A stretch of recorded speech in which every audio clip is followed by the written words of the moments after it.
E às segundas-feiras você tem um quadro aqui no Bom Dia Produtor para você tirar sua dúvida com relação à gestão estratégica da sua propriedade rural. Estou recebendo aqui Pedro Puccini. Muito bom dia, tudo bem? Pedro Puccini Mendes, ele que é gestor da AGER, que está aqui mais uma vez junto com a gente. A AGER é a empresa que é gestão estratégica rural, que sempre faz aqui uma parceria com a gente, vem aqui tirar dúvidas do telespectador. E hoje o assunto é sobre propriedade rural, sobre aquisição, né? Sobre compra. Nós temos aqui uma pergunta de um telespectador. Vamos ver a pergunta primeiramente, para a gente começar o assunto de hoje. Nós temos aqui a pergunta do telespectador. Como que eu faço para comprar uma fazenda?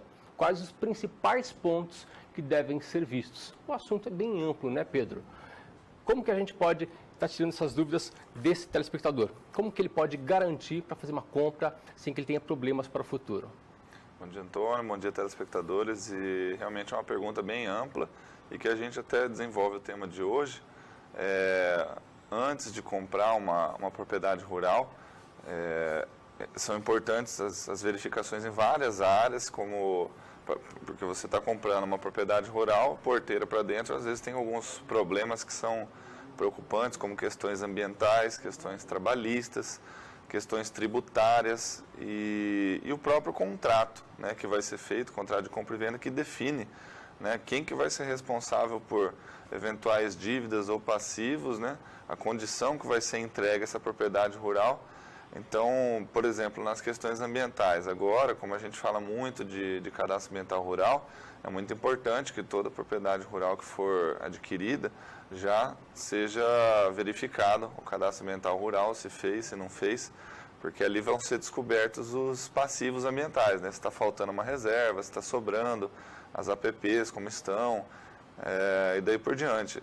Na questão tributária, a gente costuma pedir algumas certidões, né? Tira algumas certidões negativas, né? De município, de estado, de união em nome do vendedor, para ver se ele está deixando algum passivo que possa executar ali em nome da fazenda. Ô Pedro, na hora da compra, qual que é o item, qual que é o setor da propriedade rural que ele deve se preocupar mais na hora da compra? Que pode no futuro dar problemas? Qual que é o maior gargalo na hora da compra para que o produtor rural tenha que ficar mais atento a essa questão?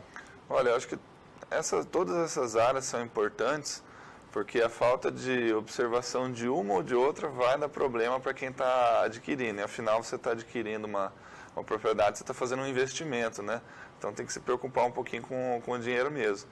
E a outra área que seria as questões trabalhistas, eventualmente permanecendo aqueles trabalhadores rurais dentro da fazenda, importante saber como que está a situação de cada um deles, né? Então, de forma didática, a pergunta dele é como que ele deve proceder para comprar a fazenda. Se a gente conseguisse enumerar os itens, primeiro item. O primeiro item seria a questão ambiental, depois a questão tributária, depois as questões trabalhistas e o próprio contrato de compra e venda. Então é assim que a gente tem que fazer uma verificação geral mesmo nessa propriedade rural e não apenas, né, procurar o seu corretor, fazer um contrato e comprar, não. É importante verificar todas essas áreas aí que a gente comentou aqui. E que tipos de documentos que garantem ao proprietário um maior conforto com relação à segurança jurídica? Ele não quer se preocupar com a questão jurídica, então ele tem que se preocupar com o quê?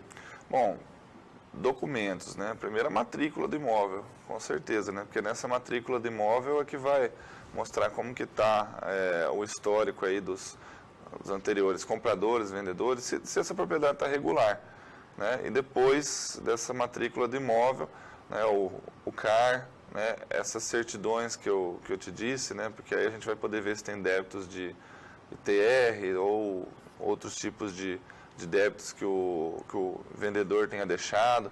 Então são esses documentos mesmo que se a matrícula estiver desatualizada, o que ele tem que fazer?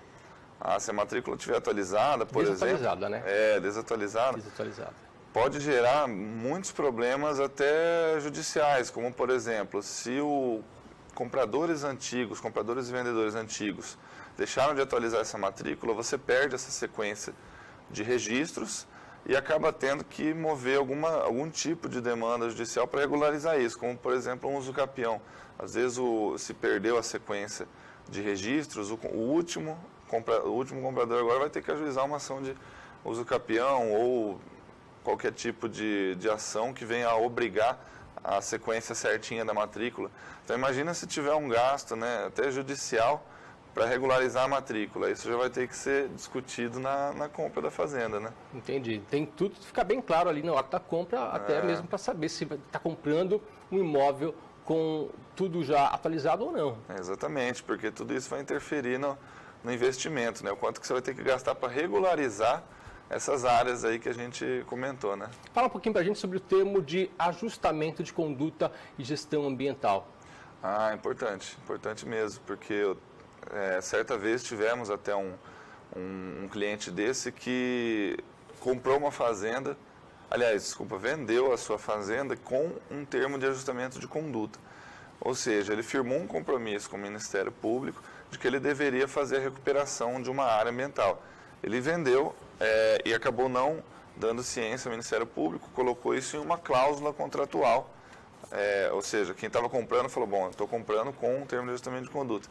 Mas é importante estar comunicando o Ministério Público que está vendendo e tudo mais, porque como foi feito um compromisso, o Ministério Público, se ele vier a executar esse TAC, ele vai executar quem firmou o TAC. E no caso, executou esse cliente que já tinha vendido a fazenda e acabou ficando responsável por esse TAC. Então, esses pontos são importantes de serem colocados no momento da compra e venda. Se existe um termo de ajustamento de conduta, é importante informar o comprador, é importante informar o Ministério Público que está transferindo a propriedade, para não ter nenhum tipo de problema, né?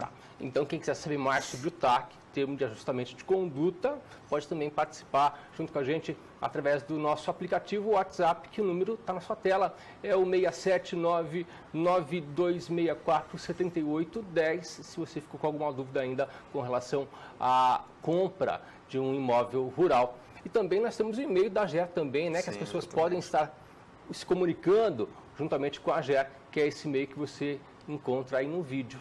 Qual que é o e-mail? Sim, perfeito. Contato@gerconsultoria.com. Contato@gerconsultoria.com, é isso? Perfeito. Pedro, obrigado pela participação. Obrigado, Antônio. Até semana Bom que trabalho. vem.